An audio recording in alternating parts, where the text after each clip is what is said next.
This is Unpeeled, Veggie Tales in the Raw. I'm your host, Andie. And I'm your other host, Riley. And we're here to slice into all things veggie. From classic episode breakdowns to rooting up some deep-seated feelings for our beloved, or perhaps loathed, vegetable icons. We throw it all on the cutting board and uncover the scandals behind the scallions. Welcome to Unpeeled, Veggie Tales in the Raw. Welcome, one and all. This is Unpeeled Veggie Tales in the Raw. I'm one of your hosts, Riley Jean. And I'm your other host, Andie Baker. And boy, we got an episode today. I really remembered this more cohesively, or remembered it as more of a cohesive story than it was. So what you remembered was good? Yeah, so we've got the Grapes of Wrath, episode title, God Wants Me to Forgive Them? Yeah, I don't even, and this was my first time ever seeing this episode, and I'm not gonna lie, I don't think I missed much as a child. There are some funny bits, mostly in the Grapes of Wrath section. I think there is humor in just the whole happenings of this episode. The whole time I was like, what are we doing? Just say you hated it. Just fucking say you hated it. I didn't love it. I mean, with no silly song, like what are we doing? They can't all be hits. I guess not. Do you know what episode number this was in the release date? This was, oh gosh, no, I have no idea. Oh my god, it is the second episode ever. Okay. They didn't have their formula down yet. Let's just say that. That's true. You're right. It's so early on. So okay, I'll give them that. There isn't much to say about the countertop intro. There's some very light, not very good banter of Larry wanting to be the one to tell a story. I feel like we've seen this before. I mean, it's only the second episode, so maybe they perfected it later because it was much better later when we see it. True. And there was no letter from kids yet. They were just talking about their friend Marco, their TV friend Marco. Oh, that's right. They do a whole Dora the Explorer moment of like, should we? And then they pause for a long time, and then they're like, I don't know. Does that mean we should? And then Larry's like, yeah. No, I think that they said yes. Yeah. And then they just move on. I'm glad they So shifted weird. later on into the letter format. That made much more sense for their deal. Even if they were lying about that too. That's fine. If you effectively lie, like maybe, okay, that's not the message I want out there, but I like that setup better. Recap time. Okay, so the very first segment of this is the story that Larry wants to tell, and that is a spoof called The Grapes of Wrath. What's the spoof after? The Grapes of Wrath. I just wanted to hear how much judgment you would have in your voice clarifying that for me. Yes, John Steinbeck's book, The Grapes of... Which, did you read that in school? I had to in high school, but I'm pretty sure it was one of the dozen books that I sort of skimmed and read the back of. Okay, because I think that is kind of mixed up with Of Mice and Men in my head. Yeah, so I couldn't tell you the plot for all of it. Lord of the Flies. Oh God, yeah. And To Kill a Mockingbird. It's all the lighthearted reads that they want children. Yeah, that they just give to these kids to read and digest and write a paper about. Not the story that Larry wound up telling. He kind of had a different twist on it. They did stick with the idea that they were all from Oklahoma, though. They did, which did not explain Pa Grape's New Jersey situation that he still had going. No, the kids were fully inbred Oklahoma, and Pa Grape was doing this weird, his classic, very silly New York accent. Though I loved their insults that they were throwing at each other. They were really good. you taco salad, rabbit nose, splubba vertebra, like just throwing it out there. Cheese-headed bean boy. Cheese-headed bean boy. I will never call Junior anything else from now on. That is his name. Okay, tell everybody what happens. Yes, so we open up on this scene, the Grapes of Wrath. We see a family of 4 grapes cruising down the street in their plunker truck, which is throwing down a beat. So we get their songs about being the Grapes of Wrath. We are the grapes of wrath. We'll never take a bath. It is our style to seldom smile and never laugh. It's a great beat. So this is a kind of a rough and tumble bunch. And then they pull up, though, because they see a strange-looking cheese-headed bean boy, a.k.a. Junior Asparagus. Junior Asparagus. This is something I did like about this episode. They were... I thought you might. Say what you will about the formatting, but they nailed Junior in this one, just roasting him. Yeah, well, they stopped because they hit a quote-unquote bump in the road. Yes. But when they zoom out, they fully drove off of the road and hit a tree. Just a little bump. But they stop because of that, and then they see Cheese-Headed Bean Boy over there, and then just start laying into him. Whole family. Just all of them. All of them. I was like, okay, and Junior knows, though, his correct Latin or Greek form of asparagus. I didn't write it down. He was like, no, I'm not a bean boy. Asparagus, a plant of the liliaceous genus. From the Greek, asparagus. Ooh. Asparagus. His little accent. I was like, Junior, now you're just inviting insults, okay? If you're going to get all annoying. No, I was like, okay. What's about to follow, you cannot say you didn't 100%. ask for. So, yeah, they were laying it on him thick. Cheese-headed bean boy. Hey, bean boys, you been brewing peas to your noggin? Which, bean boy, I was like,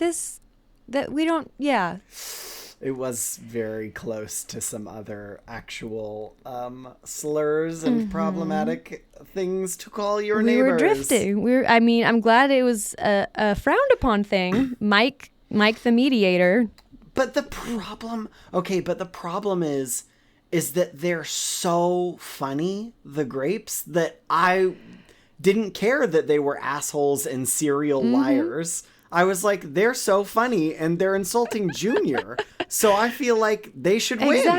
Exactly. I'm like, so are we promoting lying and making fun of people? Like, I could get on board with this. Because Junior does look like a loser in their sequence. And I'm like, I don't know what you're trying to convey to these kids, because they're going to see these villains and go, that's what I want to be. Oh my gosh. Okay. I hate even entertaining this, but let's pause for a moment. If the first episode ever of Veggie Tales was about Junior being like a little scaredy cat, and this one they were just roasting him nonstop, like, did we set him up for failure? Is this what caused his little personality issues throughout the show? Like, would he have been better if they hadn't treated him this way so early on? His voice doesn't naturally crack when he sings. It's actually just like a speech impediment caused by trauma. Yeah, just been broken by the trauma of the industry. You know what happens to young actors when they start young in Hollywood? Okay. Man. I hear all of this, but then I counter. But remember that at the end of the day, it is still Junior that it happened to. So are you, Andie, okay with it? You know what? You make a really good point. Yes, you're right. It is still Junior. I am still okay with it. You're right. I tried, okay? I was like, maybe we can see his side, but nah, you're right. He's the worst, so. Okay, asshole grapes with their 80-year-old parents and these 16 and 18-year-old kids are... Oh, yeah, they started later in life. Yeah, they're being mean, and then you were about to say how Mike comes out to be mediator. Yeah, because he hears his kid getting bullied outside, and his wife was probably like, "Sweetie, can just go help him, go help him."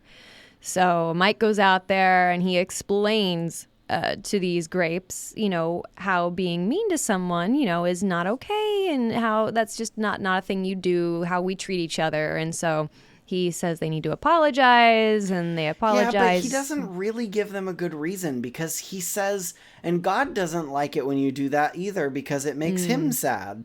I'm like, sure, but especially these heathen grapes. Don't you want to say, like, the golden rule type thing of, like, how would you like it if I treated you that way? You wouldn't enjoy it. Like, there's no incentive. To which these grapes follow up with just serial lying and very obviously going,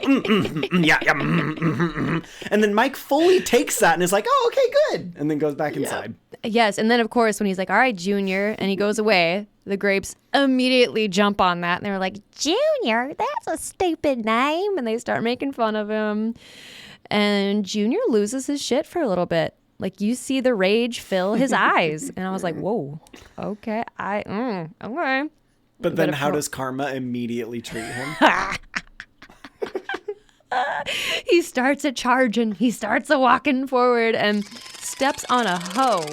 Somehow steps on a hoe, which whacks him, winds up launching him high into the air until he thuds down hard in his sandbox and is covered in sand and embarrassment. I'm going to need you to retell that story, because you missed a vital step of getting flown into the air, landing in a dump truck, sliding down the hill, and then landing in a sandbox, and then passing out.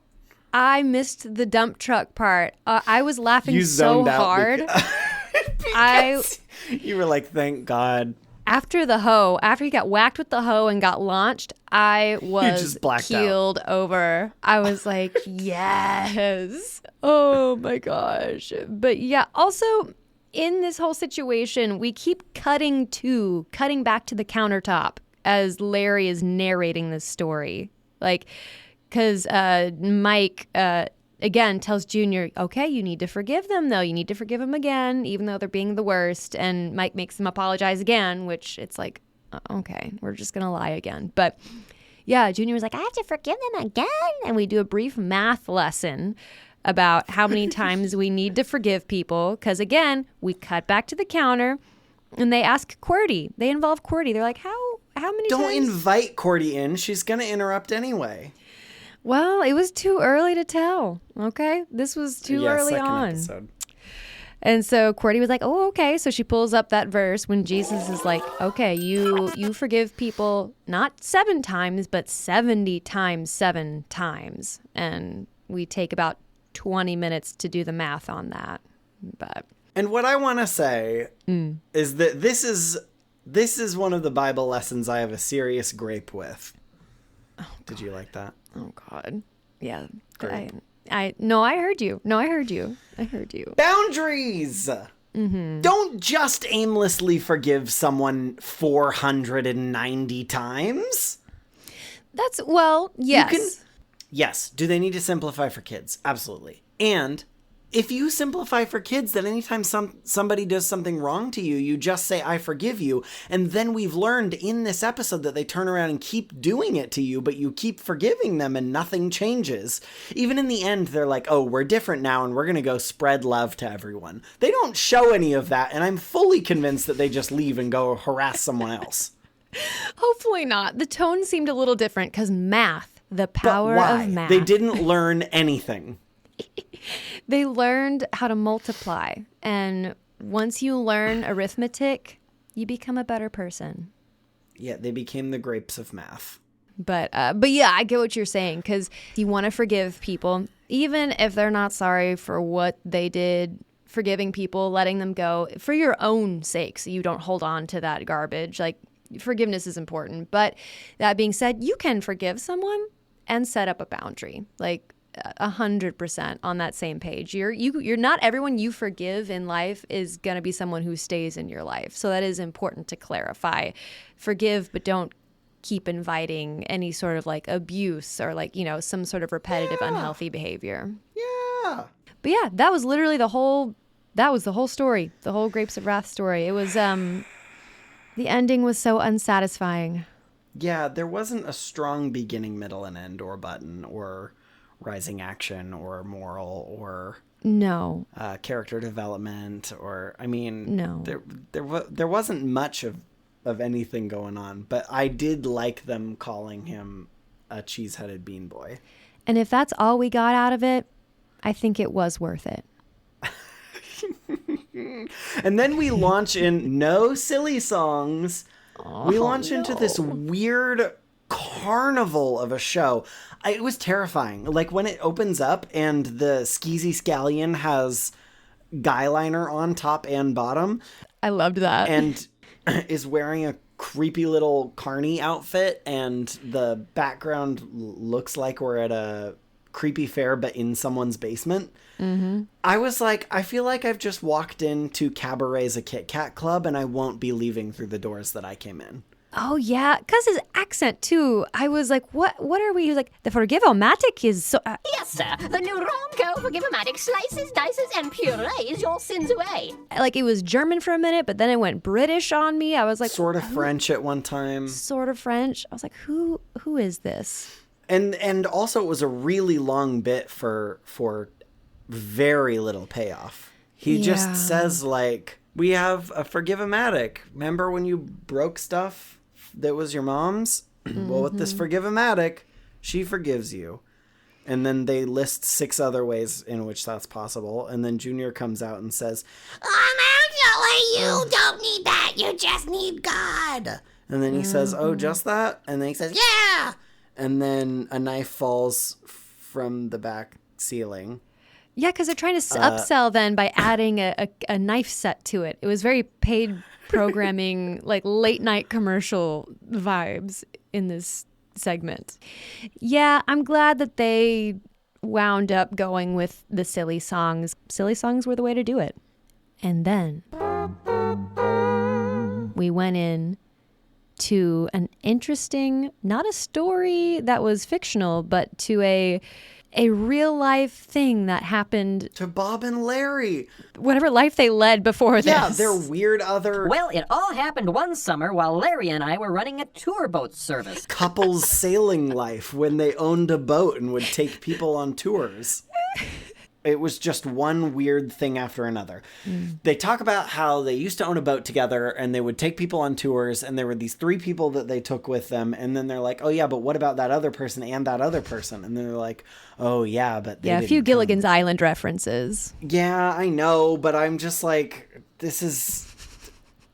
You guys. And then the 2 of them start steering out to sea, and of course, immediately as Bob turns around, we know that they're going to get lost because he says, oh, Larry, no daydreaming. You're going to navigate us while I walk back here in this, like, 1 foot large boat where I can take 2 steps and apparently can still lose track of you. And he turns around, and what does Larry do immediately? He immediately is like, oh, daydream. And then daydreams. And not only does he daydream. I love his daydream. Yeah, he envisions himself. I wouldn't say a dashing sea captain, but I would say a Russian one. He has a really nasty goatee. A full Lin-Manuel. Yes. And he's steering a ship out in the Antarctic and needs to save some whales that are frozen in ice by crashing into the iceberg. Larry the Russian icebreaker Larry in Romanov, his horrifying the famous Russian Russian accent. icebreaker It's pilot. really bad because it's someone trying to do the Larry voice before he had even mastered what the Larry voice was. So it's kind of deeper and weird in this episode. And then also trying to do it as a Russian dialect. Too many layers. Very Too many strange. layers. And then Bob's like, hey, how's it going? And he's like, oh, I'm just about to crash into those icebergs. And then Bob's like, what? There are no icebergs. And they turn around and there are rocks. And then he crashes into the rocks. And all of them land on the island. Although we need to Wah, pause. We need to pause because Bob interrupts him to offer him a snow cone. The flavors being peach or strawberry. Yeah. Bum, bum, bum! I'm just like, wow. We just got the fruits tied up below deck, just squeezing them for their juices for our little snow Below cone deck. gallivant. Yeah. This is like a toy boat. There's no way they fit anyone else on there. Well, they gotta be somewhere. They got those fruits squished down in They some. already juiced them and put them in a mason jar. So this might have been the beginning of using fruits. I wonder if they knew what they were doing and they're like, that's funny and we'll never mention it. Or if they were just giving fruits and they were like, well, we can't use vegetables because those are the characters. I don't know. Well, I mean, who does? We just watched a whole episode, though, or weird story of some grapes cruising around. So where's the line? That's true. That's true. At least they didn't offer grape flavor in the same episode. That would have kind of been funny. So they crash and then they're all upset, but they build huts for everyone. And I love, they build 6 huts for 5 people and still Bob and Larry share one of them. Oh, that's sweet. They're in love, and even when they're mad at each other, veggie coitus. Oh, so cute. Also, yeah. I was gonna say it was sad because this whole shipwreck was Larry's fault, so he's really feeling the heat right now from everyone. Yeah, but don't worry because our veggie boyfriends are so good at being queens of acceleration. They jump from 0 to 100. They did. Because they're laying there at night and then Larry says something and then it's like, oh, I am sorry. And then Bob's like, well, that's not good enough. And then Larry turns over and is like, that's not good enough. I'm not good enough. He doesn't like me. Everyone here would be happier if I was gone. The drama. Oh my God. And then he gets up and leaves. But his line, I hope you find a first mate that's good enough. I was like, whoa, that subtext there. I would have actually loved if they made that whole episode like a soap opera. That would have been good. Missed opportunities. But anyway, the morning comes and then the rich people, Bob's like, before Bob. The rich people are talking to each other. And they have a little back and forth. And it's so funny. Did you say something? No, it was that tree over there.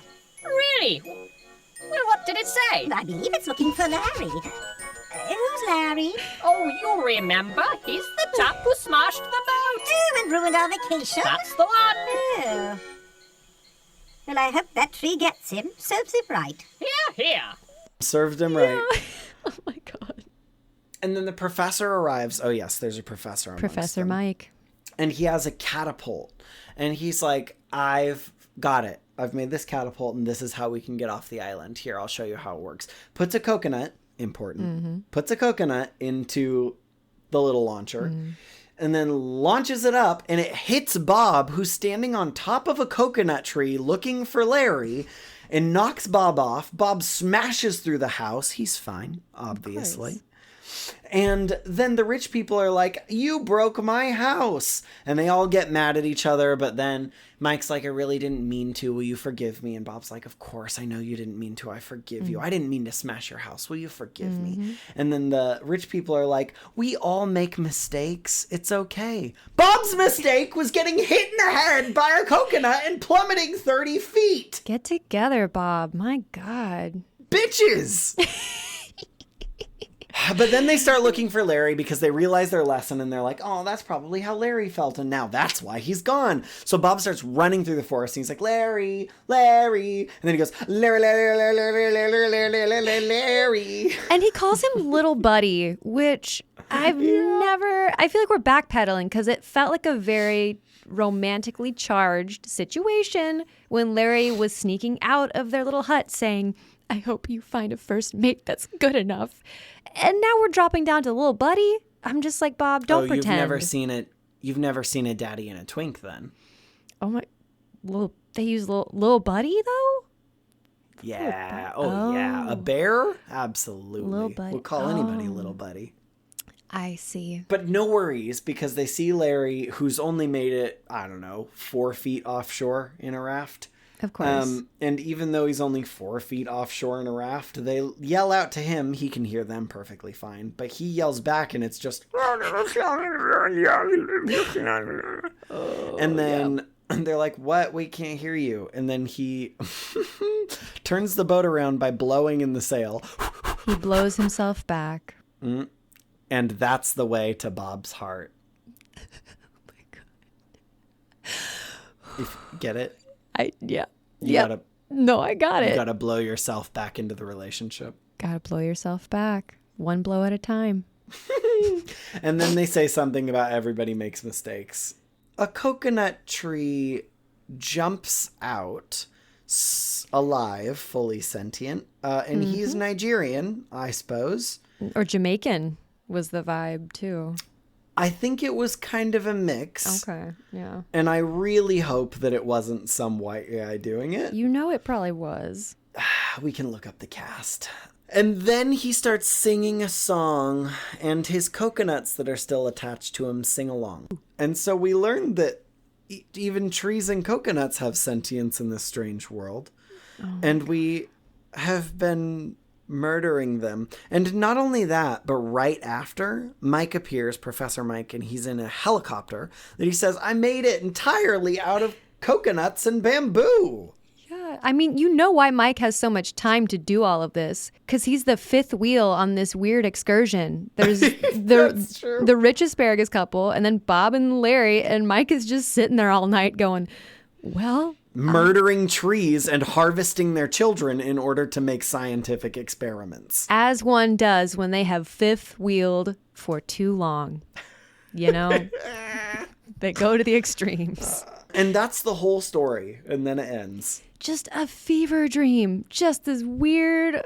It was good to see this episode because we really got to see how far Veggie Tales came along. Like, we went from this to...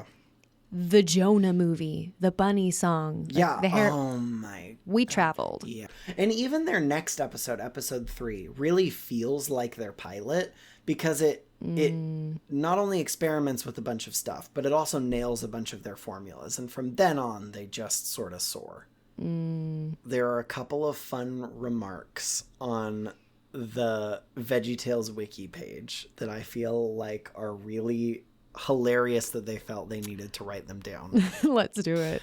Remark number 1, Larry blowing on a sail to propel himself out to sea is physically impossible due to the concept of a closed system. That was the only problem that person had with this show? Nothing about a talking coconut tree? When the Grape family sings their song in their car, they sing about rarely smiling and never laughing, despite doing both several times later in the segment. That's true. They are very jovial in their rudeness. Whales in real life don't grunt and groan like that. What are these comments? The remarks section is so funny.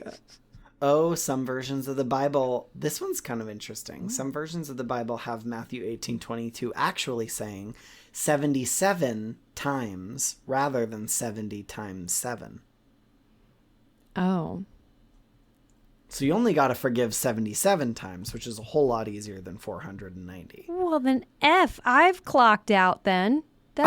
We're done. Okay, final one, and then I'm done. Okay. The Grapes boast about never taking a bath, which is a bad idea. Although, grapes don't have armpits. So do they really need to Okay, bathe? no, we're done. We're done. Just food for thought. And much like this episode that we just watched, we will have no solid button for an ending.